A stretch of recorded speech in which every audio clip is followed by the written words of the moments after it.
So one thing I forgot to mention in my emails to the victims advocates at Sarah George's office, the Chittenden County State's attorney, regardless of who the prosecutor is, was Burlington Housing Authority is apparently helping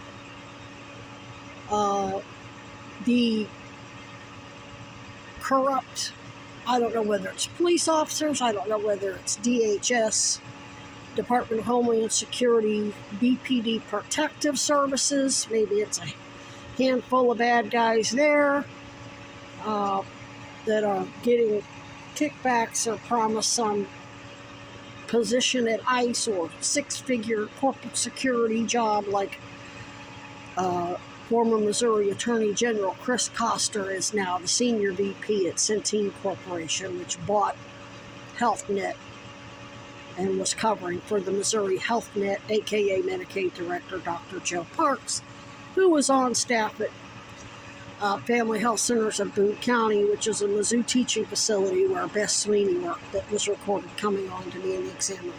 And it was mutual. We were flirting back and forth.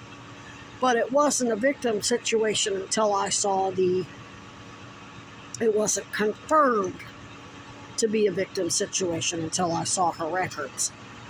And she was trying to cover all that up. Apparently, I wasn't the only patient that she was sexually soliciting for whatever. I understand her situation at home, but still.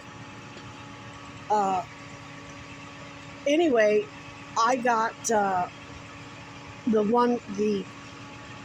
Loretta, who I got on video. I'm best friends with the mayor, referring to Mayor Weinberger.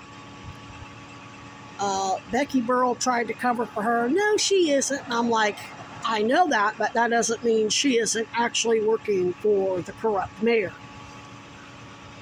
But I got her friend, Patricia, to admit that Burlington Housing Authority is part of their kickbacks for doing the crap they're doing is, one, her boyfriends can sell all the drugs they want since they work for these Iran-Contras, drug trafficking police and politicians.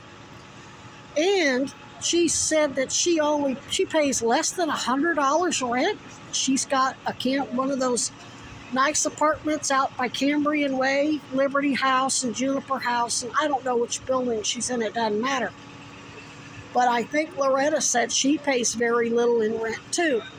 Now, they're both on Social Security. Normally, when you're on a HUD voucher, you pay 1/3 of your income. Now, that may vary, like I'm terminally ill, that may go down for me, I don't know. But, so they're basically getting... Dom and I get drunk for $4.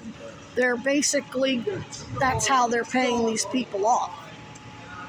And you know, we know that the landlords, the various property owners, the Redstone, Pomerlows, and I don't remember all the names, Barnett's, or I don't remember all the names of the realtors. I know the one that Sarah St. Louis rented from was apparently corrupt too and tried to evict her and falsified records. Them and their attorneys, I saw the records. They were predated, and it's like, how are you going to evict somebody for non-paying of rent in November when it's only October? So they completely falsified the records with their lawyers. So, you know, I'm not saying these people work only for police or DHS. There's a whole lot of other bad actors involved that are profiting from these scams in myriad ways. But anyway, yeah, just because somebody comes out and says they're from Burlington Housing Authority, we're going to get you housing, yeah, they'll put me in a building that'll blow up within a week of me moving in.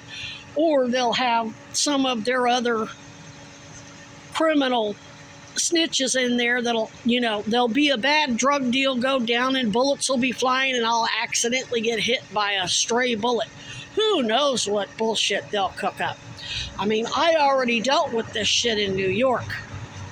Both my landlords, I believe, I don't know that they were paid off, but I know he was doing a lot of shit that was in violation of code. I don't think he was licensed as a boarding house. because when Mayor Byron Brown and his police paid off my roommates, I don't know exactly what they were doing. I think getting them jobs and letting them walk on. At least the one roommate, her boyfriend was a drug dealer. When I told the landlord I was going to call police on her, she threatened me again. The landlord said, "No, you can't call police. You have to call us." No, motherfucker, I don't. And this was after I got Buffalo City Hall raided. And I know I wasn't the only whistleblower that played a role in that. There were a lot of whistleblowers blowing the whistle on his ass, but I got him because him and Tish James were sending these boneheads to try to lure me back to Florida and illegally solicit my case, which happened here by Dennis McMahon as well.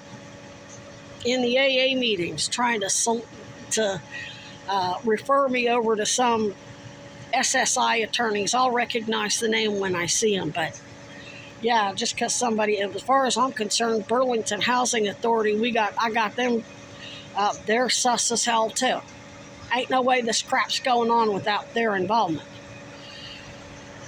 So anyway, it wasn't this morning, it was this afternoon, I was expecting to get at least another 2 hours of sleep. When they woke me up, was already having issues. The sleep apnea, the oxygen drops so low, it really pisses the cancer off, and I wake up in a hell of a lot of pain. It felt like I had a blowtorch being held in my left hand, and it could switch from one to the hand or the other, or be both. And they sounded very nice, but when I said, I've got victims advocates at Sarah George's office, I'll get my housing through, they'll figure out how to sequester me. Oh, well, we work with her office all the time. And when they first came out, they said they were liaisons. They didn't say for who. They were just basically, and I think they know damn well I've got untreated sleep apnea. I don't have a way to I don't have a CPAP machine that sure as hell don't have I've got a power bank, I could plug it in, but it would drain it in one night. I'd have to charge the son of a bitch at the whole thing every night. So, point is, they know I've got it because of the medical records from when I was hospitalized for the sepsis and the cancer. And then, the original admitting doctors told me the truth and made as accurate records as they could. And the next thing I know, the nurses and doctors were coming in going, "What the hell's going on? All my notes are gone." So, good news is, all those original doctor's notes can still be recovered. It's never completely erased on medical records. And that's why anybody telling you they need to refer me over to this one or that one, bullshit. Their own electronic records are going to tell on them. So, anyway, I'm going to stop this. My hands are frozen. I'll get it uploaded and I'll get it emailed out to the victims advocates.